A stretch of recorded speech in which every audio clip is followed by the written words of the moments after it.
May ara kita sang bululigan sa aton nga pagpangalaga diri sentro serbisyo. Sentro sa pagtulong sa inyo. Sentro Nagalibod ni sila sang balot, no? Sakay sila tricycle, adjusta, gulpi lang nagkuan. Pakadto sila kung tani sa pamanapla. Ang natabo, na aksidente sila daw, nagwabol balang motor yata, no? Daw hindi na control. Dason, na aksidente sila, patay kitang iyabana. Nga that time, pila pa lang to, 24 anyos. Ini naman si Jenaline, sa natabo ang aksidente, 30 years old. So si Jenaline naman niya buhi, pero utod. Ining iyat, wala nga tiil. Kaya naga-backride ni siya sa tricycle. Nag-message siya sa aton, kag natandog man ko Radyoman Cheng, because sa ngamba niya Radyoman Ives, biskan sudaan lang kami asin, no, sa mga kabataan niya. Mangayo lang kami tani bugas para may makaon kami. Ti patay ng bana niya, wala sa saligan. Siya lupog pa niya, wala ka problema kundi ko lupog ta niya. Makapangita gid ko sa amon kinawala. Radyoman Cheng, i-check na to na be sa may Vista Alegre, no? Ang pagtabang na to ni sa person with disability, no? Hubin pa pero temprano pa nga nabalda, no? Na PWD tuga naman sa aksidente. Patrol, Centro Servicio Team, go ahead ay. Radyoman Ives, yari kita diri subong sa Poroca, Villa Angela Gonzaga sa barangay Vista Alegre sa syudad sa Bacolod kung sudiin magadulong kita sa gamay nga bulig no matapos nga nagpangayo kay naglabot gid sa sentro serbisyo para nga magpangayo sa bulig nga makapian-pian o kunti kahit paano bugas Radyoman Ives no para nga ti may kanon ang iya nga mga kabataan bangod nga ti ang ining aton nga pagdulungan sini nga hapon sa bulig is isa ng person with disability o kada PWD kasunod sa aksidente nga nagluntad sa tinalikdan nga tuig 2024 which is masubo-subo pagid bangod nga ti ang ining aksidente nagresulta sa kamatayon sa iya nga bana samtang ini siya ang nautdan naman sa tiil or sa wala na bangkina nga tiil Radyoman Ives. So ari diri subong Jenaline Navarro no ginasulod diri naton ang area Radyoman Ives tuman ini siya ka suludlon kumbaga layo ini siya sa barangay hall sa barangay Vista Alegre bangod nga maagi kitaya sa bahin sa barangay Villamonte kag layo-layo man ini siya sa may Abada Iskay Radyoman Ives. So kumbaga amo ni siya ang nakadtuan naton nga layo siya sa proper gid sang barangay Vista Alegre. Ari si Ma'am Jenaline Navarro. Ma'am Jenaline, good afternoon. Kamusta ikaw? Okay lang, ma'am. Ari. Ano gyapon problema gyapon sa amon nga pangadlaw-adlaw kung diin gid kami makakuha. Kamusta ka subong kay ginpadulungan kagid sang sentro serbisyo iya ka DYHB Armen Bacol? Siyempre nalita gid ko, ma'am, kay sa tutuod lang gid, ma'am. Kung hindi gid ko tuod mga bulig sa DYHB, wala gid kami tuod, ma'am. Nga gid kami subong kay nga kabudla gid tuod ma'am sa among sitwasyon, ma'am. Hindi man ko siling makapalapit ko sa ibang ko nga mga paryente o mga ano, ma'am. Nahuya man ko, ma'am, nga basi bala palayo naman bi, ma'am, na bi, ma'am. Ang gusto kaya nga maka gid kuya sang akon gid mga para makaano ko sa mga bata ko. Sa halos 2 ka tuig nga natapos or nagluntad atong aksidente, kamustang pang-adlaw-adlaw nga kabuhi especially may 3 ka kabataan? Budlay man. Budlay tuod, ma'am. Labi bagay na nga wala na ko iloy. Wala na ko may masuliran sa mga problema ko. Tapos ang mga bata ko hindi man bala makaslit nga pag-eskwela man tudod wala gid kay paplite sa ila. Sa subong maano gid ko yang may kalib-in ko sang ligad lang ni ma'am may kalib-in gid ko nga naupod ko, ma'am. Pero subong ma'am do naglakat lang sa mga dinadula lang sa bala nga sa subong way kami sa tanay, wala sa katawag, wala o kabalo kung anong plano ya, kung anong balikan niya pa kami or ikabudlay tuod, ma'am, nga wala na ko kasalig, ma'am, nga kung magbalik sa Kung ano, magandang plano sa kabuhi, kung undan niya pagid kami di sa mga kabataan, sa bagay ka hindi may natod obligasyon mga bata ko mo. Oh, ma'am, hindi gid kami naniwala, gid kami naniyagin pabay, ma'am, sang ari, gid saya, ma'am. Naka, ano man ko, ma'am, kay, siyempre, hindi mo mamalikawan sa paminsan mo, ma'am, nga, mangita kagid sang iupod mo sa pangabuhi mo, liwat mo. Hindi ko na yung ma'am, nga mga bata ko, ara, mangyapon sa tupad ko. Nara gid tay mga mamana, mga sawa, bayaan gid ko man. Wala gid may maano atipan sa akon. Amo na mga hindi gid ko nila mamabason nga kung sulod kulot sa isa ka relasyon galing kay ang hoping, Cheng, lang sa mga Radyo Man ay. hoping nga ti magbulig sa iya, no? Kati pamangkuta siya kay kung hindi man sa lupog, mangita gid sa obra sigurado, di ba? Yes, of course. So Radyo Man, ay lang batian mo si Radyo Man Ives, ma'am, kung of course kunti wala ka na lupog, mangita ka gid sa imo man nga trabaho. Oo, ma'am eh. Oo, ma'am. Tulad sa mga bata. Isan kami subong, sir, kung may mga avel man dati nga mga extrahan, di, mga laba, mga ilamon, mga ano, madami karinderya nga pwede ko masudan. Masulogid ko ya, sir, ma'am. Masulogid ko ya. Kay kabudlay mo. Kabudlay to sa sitwasyon. Subong may blessing ko nga mabaton sa inyo. Dasun adlo, ano naman kami. Gani. Hindi mo ko pwede nga adlo mangayo pa sa mga ila, sa mga, hindi ko na gusto. Gusto ko yung, bisan amo na ng sitwasyon ko, bisan amo na ng sitwasyon, kita ko sila nga kaya. Totoo din naman. Sige. So ano ipangatag mo na, Oh, Cheng? ma'am, ako datang labada, di sa mga lago, ma'am.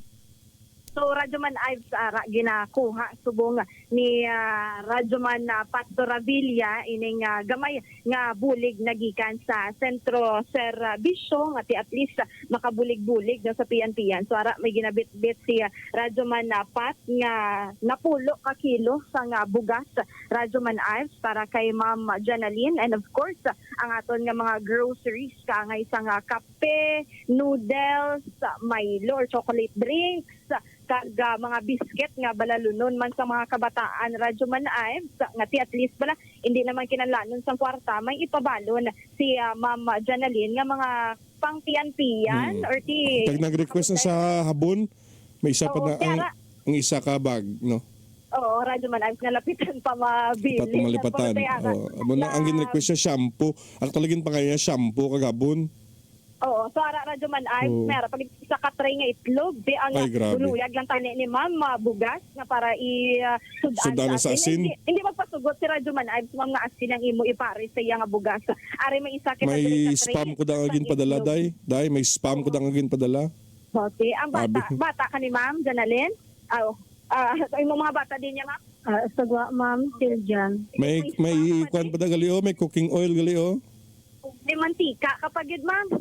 Di mantika, natulog ng mantika tas ang natulog ng aton mantika Radyo Man Ives ang Tugnaw. sa tugnaw sa panahon o kung na simpo sini nga mga tinion. So, I-wide biday para makita ang sitwasyon niya. Ang tina, ay sige luoy man. Wala na sa tail, no? Wala na ang lupog na siya. Ay.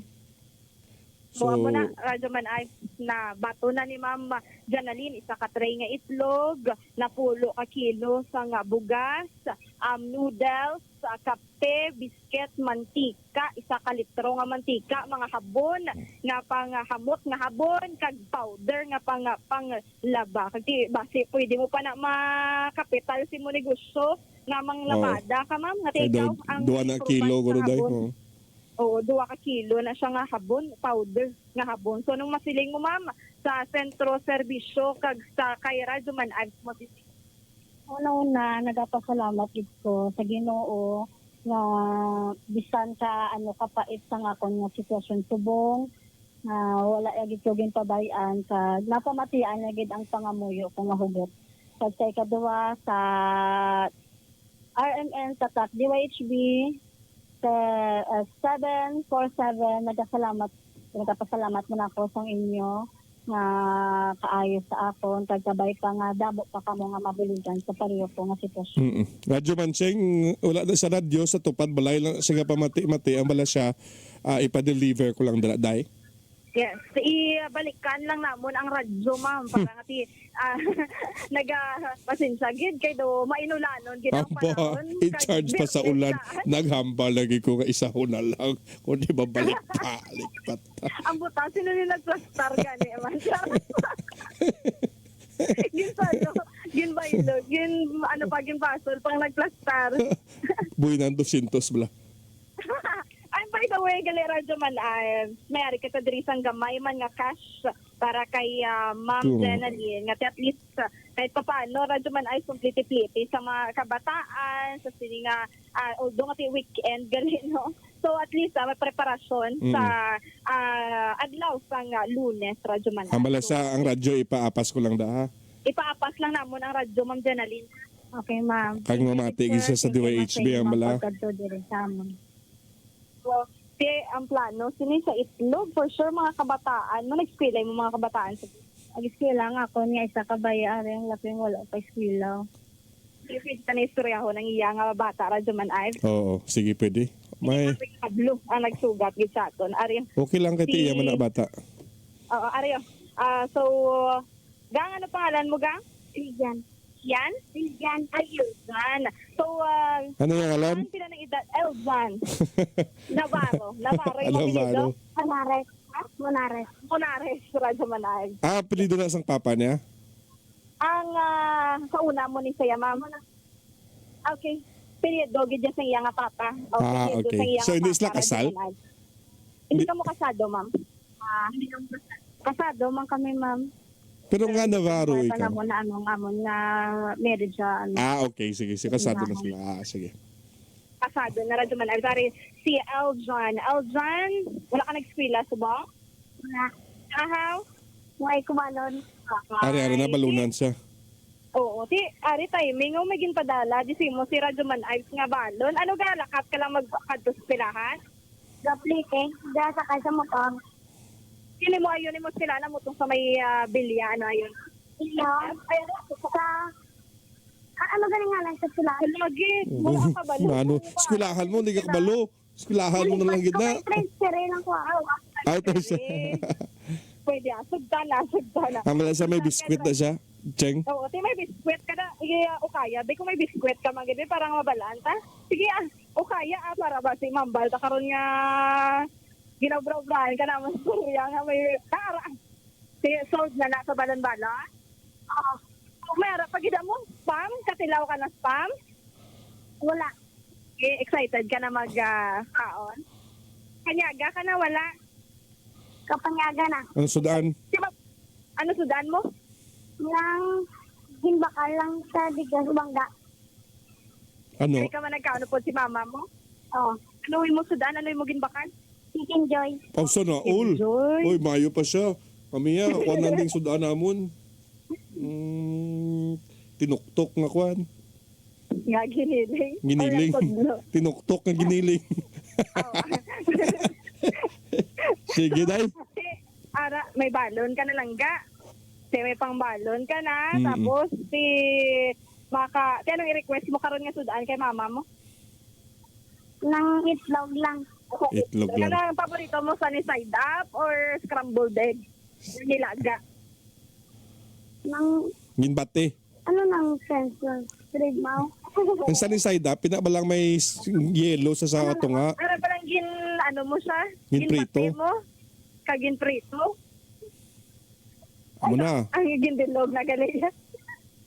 Amo to Amo na siya. Mayo bata at tanda magambala. Ano mo, mambal mo kay mama mo nga nagatingwa man sa pangadlaw-adlaw para may pangbalon kasi sa pilahan? Na mahibi gid na iya. Na hibi gid na iya. Nang salamat. Abi ko mahibi, hindi magibi. Insa Talaga mo magi. si mama mo? Oh. Baby? Sige na day. Love you, ma. Sana all. Ayun na. Wow! Radyo man ay. Ma'am, Ahay. mensahe mo sa mga kabataan mo, nga ti maka-eskwela man tadlo, para nga ti makabulig. Palang mo nang misay ko sa ila. Sabay pa nga makatapos ka mo sa pag-eskwela nyo. Wala mo ko may ginapangay sa inyo nga ibalik nyo sa akon. Pero ang gusto ko lang nga makita sa kamo nga makatapos kami eskwela kag makapangita kamo baratang maayo ka kung madumduman niya ko ti mabulig-buligan niya kami di. Palangga sa kamo bisan sobrahan ng kaugtasin niyo. Sige. So, Ma'am Janaline Arana, ang bulig from Centro Servicio DYHB RMN Bacolod. Kag madamo mga salamat sa pagsalig sa Centro Servicio DYHB kag kay Rajuman Ives.